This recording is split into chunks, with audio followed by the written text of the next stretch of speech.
Hey everybody, welcome back to the channel. Gonna get back to work on the Gladiator in this video. And as I said in the last few videos, just gonna be doing some quick hitters here during the holiday season when things are just pretty busy. So this one should be a quick one. Basically what I am gonna be doing is addressing the rear ABS sensor wires, the speed sensor wires that go to the axles on each side.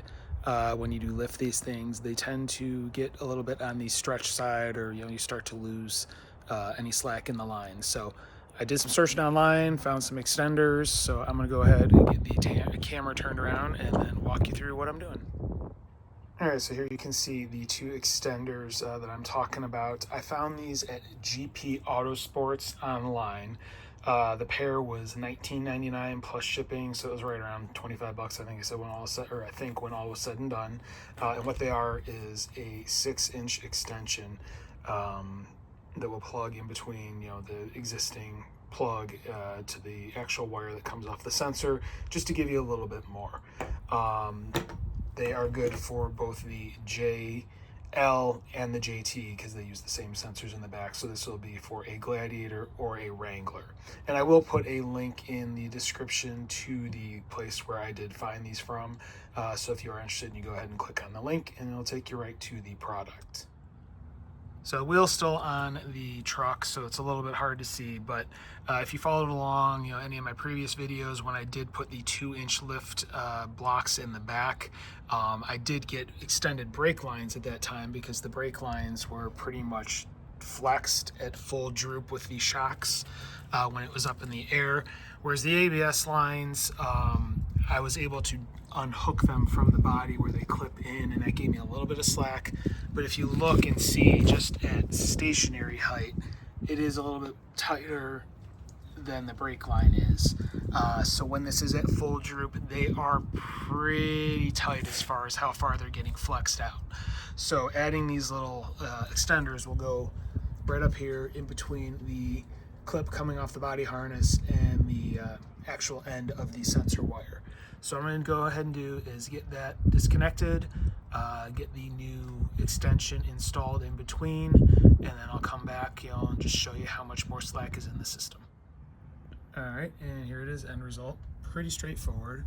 You just have to unclip on this side. You use a flat blade screwdriver to push back that red tab so it'll free it up because it's a lock. And then once you do that, you can push down, pull the old one out. Make sure you put the tab back in place, like push it back forward so it clips, and then you just put the one end of the extender into that. And then the other right here is where I have the end of the ABS plug. It's all mated up, and then I added a zip tie here to hold this body, which these used to clip in up there. Holding that in place there, and then I added another one right there. And as you can see, the line now better matches the brake line, and it's about the same length. So there should be no more issues with binding up or tensioning the ABS electrical wires. So pretty good here on the passenger side. I'm gonna head over and do the same on the driver's side. All right, and here we go. Driver's side is done as well. I will say it's a little more difficult on the driver's side because you have that second brace right there in the way where you need to get your hand up in there to get to the clip.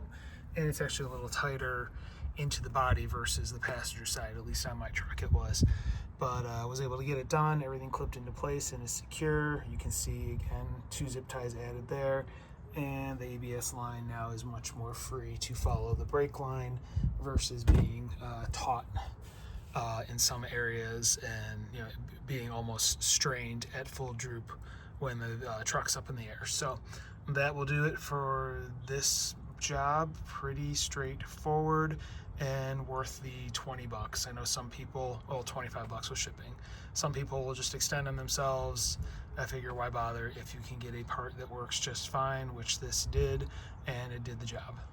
All right, well, that's going to do it for this video. Like I said, pretty straightforward, little quick hitter job that I wanted to get done.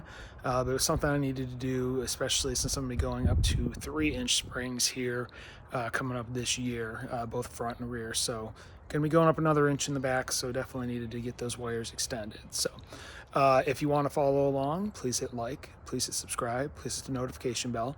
Going to be plenty more videos on the Gladiator as well as the MR2 and the Cobra.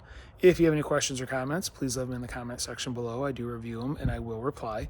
And that being said, thank you very much for watching and have a great day.